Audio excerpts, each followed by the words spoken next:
بسم اللہ الرحمن الرحیم۔ سلسلہ اصطلاحات حدیث میں سے آج جس پر ہم بات کریں گے وہ ہے تقطیع الحدیث یا تقطیع المتن، کہ کوئی بھی متن حدیث آپ کے سامنے ہے اور آپ اس متن حدیث میں سے کوئی ایک حصہ حدیث پاک کا لے لیتے ہیں اور باقی حصہ آپ نہیں لیتے۔ مثال کے طور پر آپ نے کتاب لکھی ہے، کتاب لکھنے میں وہ حدیث کا ایک حصہ لے لیا، یا آپ بیان کر رہے ہیں اور بیان کرنے کے دوران آپ حدیث کا ایک حصہ جو ہے وہ بیان کرتے ہیں اور باقی حصہ بیان نہیں کرتے۔ تو تقطیع کا مطلب ہوتا ہے کسی چیز کو حصوں کے اندر تقسیم کرنا۔ اب جو تقطیع المتن جو میدان حدیث کے اندر تقطیع کا معنی ہے وہ میں عرض کر رہا ہوں۔ یہ تقطیع تا قاف اور پھر اس کے بعد طا، پہلے تا ہے دو نقطوں والی، پھر قاف اور پھر طا، تقطیع، پھر یا اور عین ہے تقطیع۔ تو تقطیع کی جو اصطلاح ہے یہ اس کے لیے محدثین کرام نے استعمال کی ہے کہ اگر ایک حدیث ہو تو اس کو مختلف حصوں میں تقسیم کیا گیا ہو، تو کیا ایسا کرنا کسی بھی حدیث پاک سے متعلق کیا یہ جائز ہے یا نہیں جائز، یہ ایک سوال ہے۔ اب اس حوالے سے یہ بات تو یقیناً ہم سمجھ چکے ہیں کہ تقطیع حدیث کہتے کس کو ہیں، یہ تقطیع متن کس کو کہتے ہیں۔ تقطیع متن ایک متن ہے، اس کے مختلف حصے ہیں۔ مثال کے طور پر بنی الاسلام علی خمس، شہادت اللہ الہ الا اللہ واشہد، یہ ایک اس کا حصہ ہے۔ دوسرا اقام الصلاۃ و ایتاء الزکوٰۃ، یہ بھی اس کا حصہ ہے۔ اب یہ جو بنی الاسلام علی خمس میں پہلے شہادت کی بات ہے، پھر اس کے بعد زکوٰۃ کی بات ہے، نماز کی بات ہے، روزے کی بات ہے، زکوٰۃ کی بات ہے، حج کی بات ہے۔ تو اس میں جب ہم نماز کا یا توحید و رسالت کی گواہی کا ذکر کرتے ہیں تو پہلا حصہ ہم ذکر کرتے ہیں اور باقی والا ذکر نہیں کرتے، اس کے اندر ہم نماز اور باقی اگر ذکر نہیں کرتے تو یہ ہوتی ہے تقطیع۔ یا جو حدیث پاک ہے انما الاعمال بالنیات وَإِنَّمَا لِكُلِّ امْرِئٍ مَّا نَوَىٰ فَمَنْ كَانَتْ هِجْرَتُهُ، یہ جو ساری حدیث ہے اس کا ایک حصہ ہے اور وہ کیا ہے؟ انما الاعمال بالنیات۔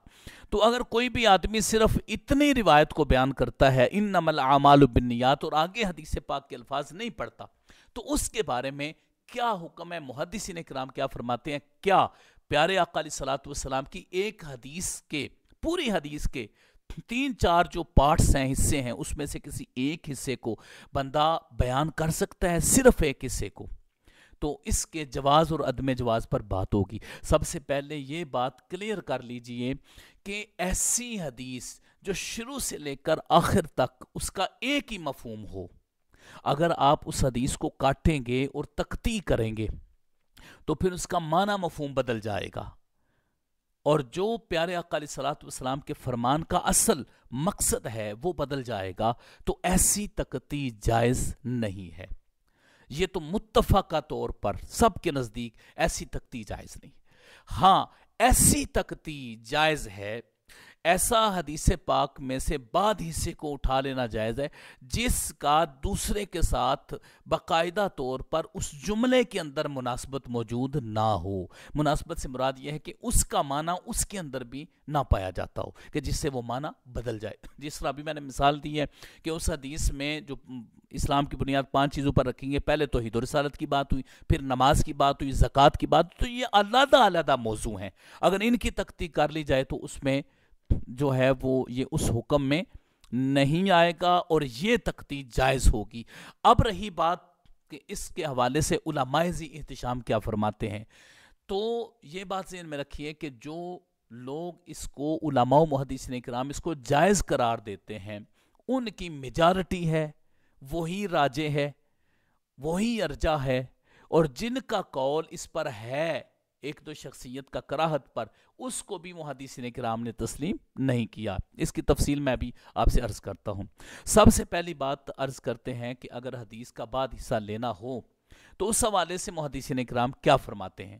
یہ کتاب ہے امام ابو بکر خطیب بغدادی رحمہ اللہ کی الکفایہ فی علم الروایہ، اس کے اندر انہوں نے باقاعدہ طور پر باب باندھا ہے، باب ما جاء فی تقطیع المتن الواحد۔ یہ باقاعدہ طور پر انہوں نے الکفایہ کے اندر الکفایہ فی علم روایہ کے اندر باب باندھا ہے، اس کا صفحہ نمبر 175 ہے۔ امام ابو بکر خطیب بغدادی کیا فرماتے ہیں؟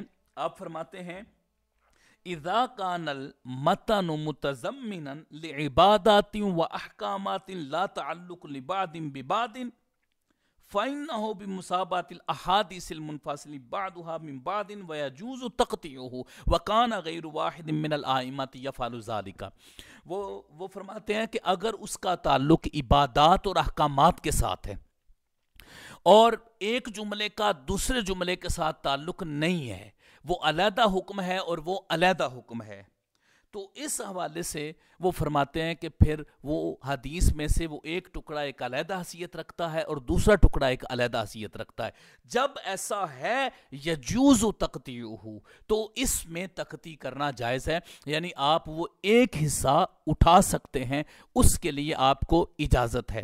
تو امام ابو بکر خطیب بغدادی رحمہ اللہ کے اس قول سے واضح طور پر یہ معلوم ہوا کہ محدثین کرام اس کی اجازت دیتے ہیں۔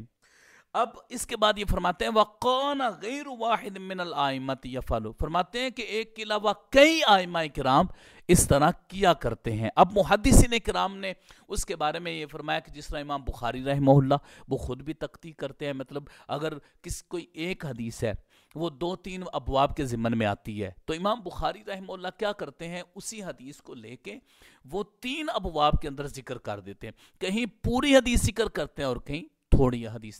لیکن یہاں پر ایک بات کا خیال رکھنا بہت ضروری ہے، اگر ایک ہی حدیث ہے، اگر ایک حدیث ہے اور جو اس کی مکمل حدیث ہے جس کا وہ پارٹ ہے، اگر وہ موجود نہیں ہے، وہ کوئی بھی مسئلہ بن گیا جس کی وجہ سے وہ موجود نہیں رہی اور آپ کے پاس وہ پوری حدیث ہے، پھر وہاں پر تقطیع نہیں کی جائے گی، وہاں پر پوری حدیث کو ذکر کر دیا جائے گا۔ یہ تقطیع اس صورت میں ہے کہ آپ جس حدیث کا حصہ لے رہے ہیں وہ حدیث پاک مکمل طور پر موجود ہو۔ تو امام بخاری رحمہ اللہ کی کتاب کے اندر تو باقاعدہ طور پر جہاں تقطیع ہوئی اس کی اصل حدیث بھی موجود ہوتی ہے، تو یا وہ کہیں نہ کہیں حدیث موجود ہوتی ہے، تو ایسی تقطیع میں کوئی حرج نہیں ہے۔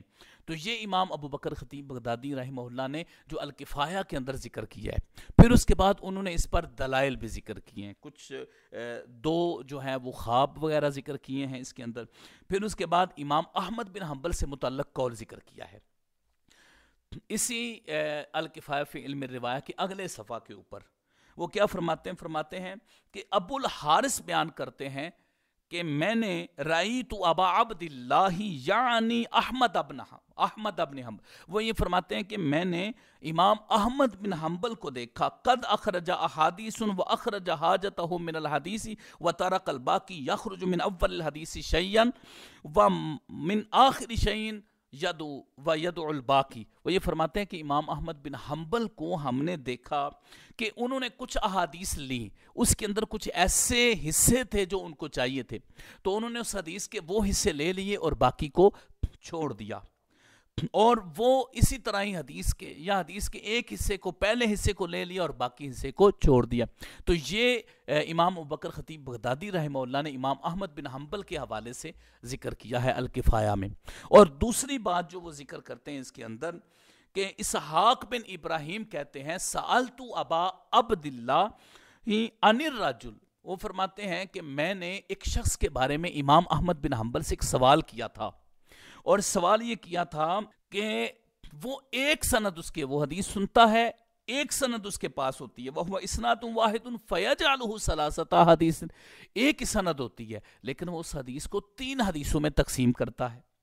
تو امام احمد بن حنبل نے فرمایا لا یلزمہ کاذب و ینبغی ان یحدث بالحدیث کما سمع ولا یغیرہ، فرمایا کہ یہاں پر کوئی کذب والی بات نہیں ہے، مناسب یہ ہے کہ جو محدث حدیث کو بیان کرے وہ بالکل الفاظ کی تبدیلی نہ کرے، وہ بالکل اسی طرح کے الفاظ لے کر اس کو بیان کر دے، تو اگر وہ حصوں میں تقسیم کر دیتا ہے تو پھر اس صورت میں کوئی حرج نہیں ہے۔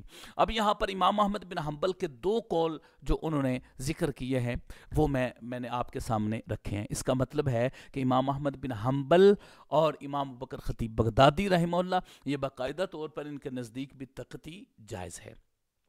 اب آتے ہیں اس بات کی طرف کہ کیا کسی نے اس کے حوالے سے کوئی تھوڑا سا اختلاف بھی کیا ہے تقطیع حدیث کے حوالے سے. تو یہ بات آپ ذہن میں رکھیے گا کہ امام ابن صلاح نے آپ نے اپنی کتاب کے اندر علم حدیث پر جو آپ نے لکھی ہوئی ہے اس کے اندر آپ یہ فرماتے ہیں وَلَا يَخْلُو مِن کراہیۃ، وہ فرماتے ہیں کہ تقطیع حدیث جو ہے وہ کر لینی چاہیے لیکن یہ ناپسندیدہ عمل ہے.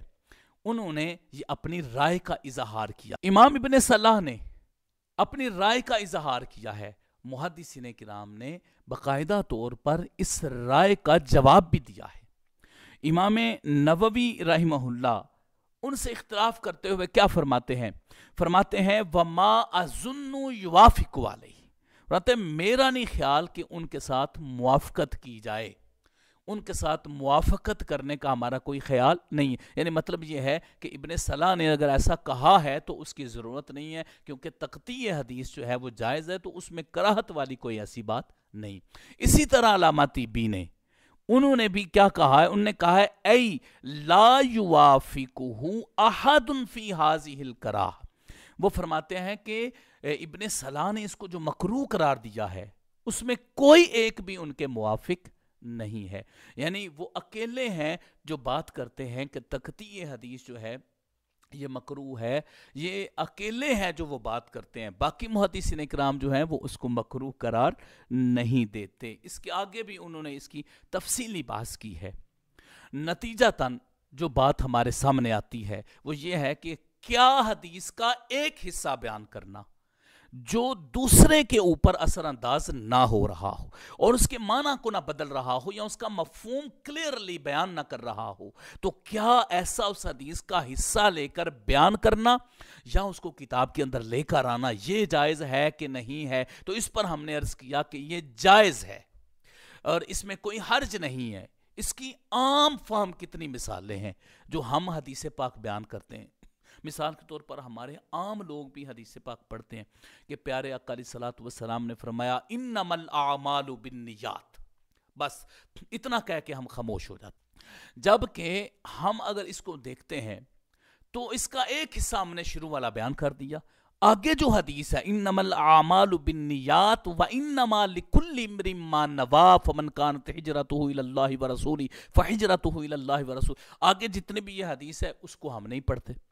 تو یہ جب ہم بیان کر رہے ہوتے ہیں تو ہم بھی اس حدیث کا ایک حصہ بیان کرتے ہیں. تو اس کا مطلب ہے کہ اس میں کوئی حرج نہیں ہے.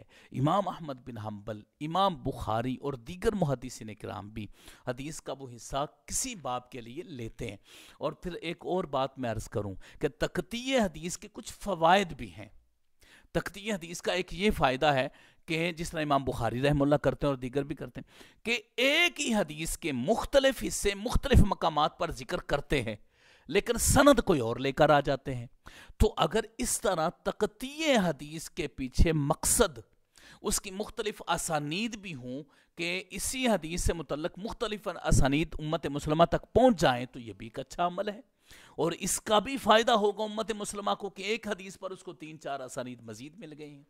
اور دوسرا یہ ہوتا ہے کہ کتاب کا اختصار ملحوظ ہوتا ہے کہ اس کو ہم نے مختصر کرنا ہے. اگر ہم اسی طرح ہی ساری احادیث کو طوالت کے ساتھ بیان کریں گے تو وہ بہت زیادہ طویل ہو جائے گا.